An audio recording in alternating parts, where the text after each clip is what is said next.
Morning students.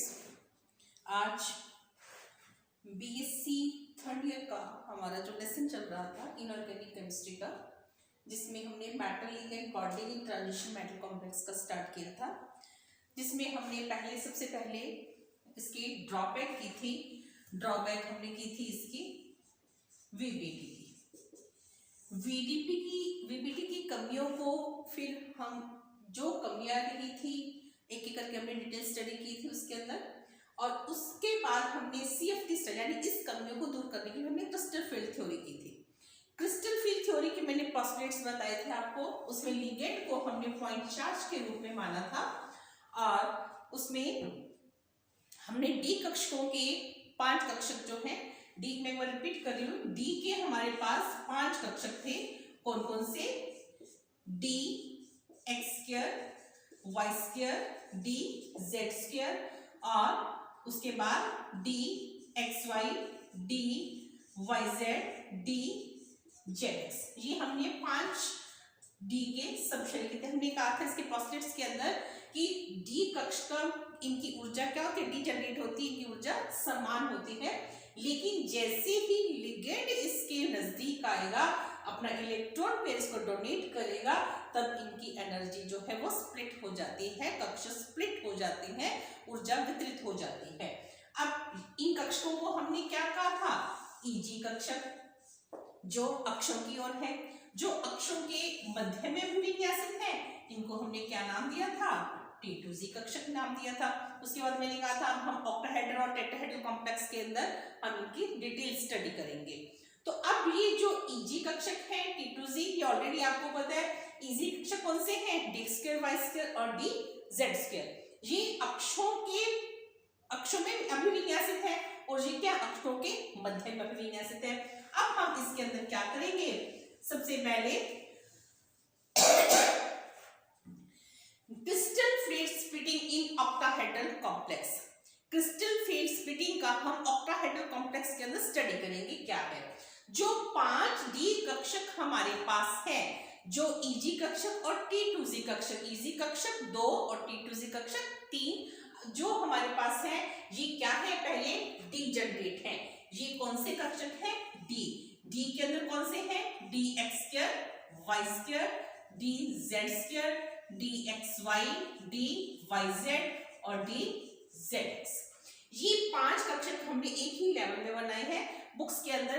ये जैसे मैंने यहाँ बना रखे, इस टाइप से भी दे रखा है, आप जैसे मर्जी इसको बना सकते हैं। ये जो डी कक्षक है, डी कक्षक जब लिगेंड इनके कांटेक्ट में आएगा, तब इसके अंदर क्या होगा? ये जो लेवल है, ये ईजी लेवल और ये जो कक्षक है स्प्लिट हो जाएंगे, ऊर्जा पाकर स्प्लिट हो जाएंगे। तब इसके अंदर ईजी कक्षक जो है कक्षकों की और अभिविन्यासित है, तो वो क्या होगा? वो कक्षकों से इनकी ऊर्जा अधिक हो जाएगी। ऊर्जा अधिक हो जाएगी तो ये औसत ऊर्जा स्तर से ऊपर चले जाएंगे। अब ऊर्जा इसके अंदर क्या है? इनकी जो T2Z कक्षक है वो कक्षकों के मध्य में विन्यासित है, इनकी ऊर्जा औसत ऊर्जा स्तर से कम हो जाती है। अब इनके बीच की जो ऊर्जा है, हमने कल पोस्टुलेट के अंदर हमने किया था, इसको हमने क्या बोला था? CFSE, crystal field stabilization energy, crystal field स्थायीकरण ऊर्जा। इस ऊर्जा ये क्या होती है? 10 dQ के बराबर होती है। 10 डेल्टा T भी लिख सकते हो आप, हम इसको 10 डेल्टा O भी लिख सकते हैं।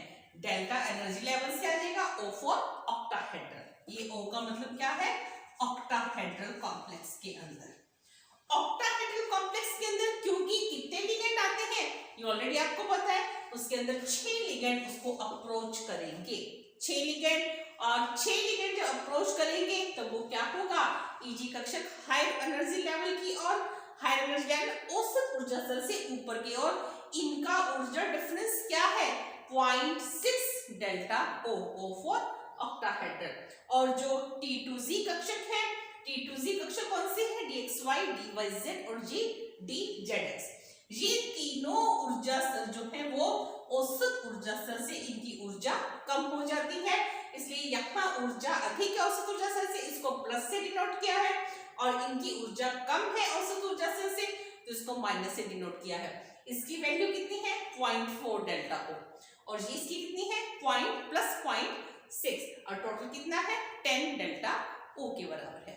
ये तो किसके लिए है, ये है ऑक्टाहेड्रल कॉम्प्लेक्स के लिए। अब ये जो हमारे पास दूसरा है ये है टेट्राहेड्रल कॉम्प्लेक्स। टेट्राहेड्रल कॉम्प्लेक्स के अंदर, क्योंकि ये आप जानते हैं टेट्राहेड्रल स्ट्रक्चर भी हमने पढ़ी है, इसमें 4 लिगेंड इसको अप्रोच करेंगे। 4 लिगेंड जब अप्रोच करेंगे, इनके बीच में धातु पर जब अप्रोच कर रहे हैं, यहां पर इससे ये रिवर्स चलेगा। टेट्राहेड्रल का किससे रिवर्स चलेगा, ऑक्टाहेड्रल से। क्यों, अब इसके अंदर यहाँ पर हमने क्या कहा था, ऑक्टाहेड्रल के अंदर ऊर्जा जो है वो अधिक हो जाती है, किसकी, उस ऊर्जा से इसकी ऊर्जा अधिक हो जाती है Eg कक्षक की। यहाँ पर हम एंगल की बात करते हैं। अब कक्षकों के बारे में नॉलेज आपको पता है, वही कक्षक हमारे पास कौन से हैं, dx² और dz², xy, ये कौन से थे, Eg कक्षक। T2z कक्षक कौन से थे, dxy, dyz और dzx। अब ये जो कक्षक है ये अक्षों के मध्य में अभिविन्यासित है। इनके बीच का मेटल लिगेंड एंगल जो है वो कितना है, वो है 34 डिग्री 16 मिनट पर है। और Eg कक्षक, क्योंकि ये कक्षक कहाँ किसमें विन्यासित है, अक्षों पर विन्यासित है, तब इनका बंध कोण कितना है 54 डिग्री 44 मिनट। ठीक है, अब इनका बंध कोण का बंध क्या है, मेटल लिगेंड का बॉन्ड एंगल अधिक है, इसका कम है, तो ये क्या हो जाएंगे, ये नजदीक हो जाएंगे। तो इसकी वजह से इनकी ये औसत ऊर्जा स्तर, ये जो ये है इनका कम है, तो इसके लिए बॉन्ड एंगल का मान कम है, तब इसके अंदर क्या हो जाएगा, ये उच्च ऊर्जा स्तर की ओर, नजदीक होने के कारण उच्च ऊर्जा स्तर की ओर चले जाएंगे। किससे, और इसके अंदर क्या हो जाएगा, यहाँ पर Eg कक्षक जो है इनके लिए मेटल लिगेंड बॉन्ड एंगल जो है वो 54 है, यानी ये दूरी पर है, इसलिए इनकी ऊर्जा क्या हो जाएगी, कम हो जाएगी। एनर्जी का डिफरेंस जो है वही रहेगा, यहाँ पर वही 10 dt है, 10 dt या 10 डेल्टा t। डेल्टा t वही डेल्टा एनर्जी से, और t किसके लिए, टेट्राहेड्रल के लिए। क्लियर, मैं एक बार रिपीट कर देती हूँ इसके अंदर, क्योंकि चीजें सारी समझने वाली है आपकी। पहले Eg कक्षक हमारे पास कौन से हैं, T2z कक्षक कौन से हैं, Eg कक्षक कौन से हैं हमारे पास, dxy yz। ये कहा मैंने कल भी बताया था, कल के टॉपिक के अंदर, ये अक्षों के बीच में है, ये अक्षों के मध्य में है, x² y² उसके अंदर आ गया, और ये कौन सा है z के उसके साथ। अब मैंने इसके स्ट्रक्चर भी बताई थी आपको, और ये वाले ये जो हमारे पास T2z कक्षक है, ये कौन से हैं, अक्षों के मध्य में अभिविन्यासित है। यहाँ पर 6 लिगेंड अप्रोच कर रहे हैं, किसके अंदर, ऑक्टाहेड्रल कॉम्प्लेक्स के अंदर 6 लिगेंड अप्रोच करेंगे, तब क्या होगा, इनकी ऊर्जा जो है Eg कक्षों की ऊर्जा औसत ऊर्जा स्तर से ऊपर चले जाते हैं, और T2z कक्षक औसत ऊर्जा स्तर से नीचे आ जाते हैं। इनका लेवल क्या है, इनका एनर्जी का मेजरमेंट क्या है 0.6 डेल्टा O, और ये कितना है 0.4 डेल्टा O। ये किसके लिए, टोटल कितना हो जाएगा, ऑक्टाहेड्रल के लिए 10 डेल्टा O का मान हो जाएगा।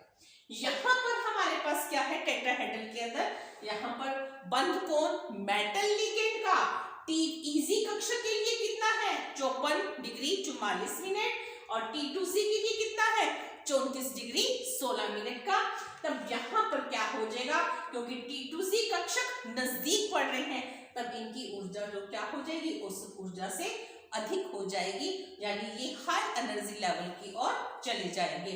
इनका डिफरेंस क्या है 54 डिग्री है, यानी ये दूरी पर है, तो इनकी ऊर्जा जो है वो उस ऊर्जा स्तर से कम हो जाती है।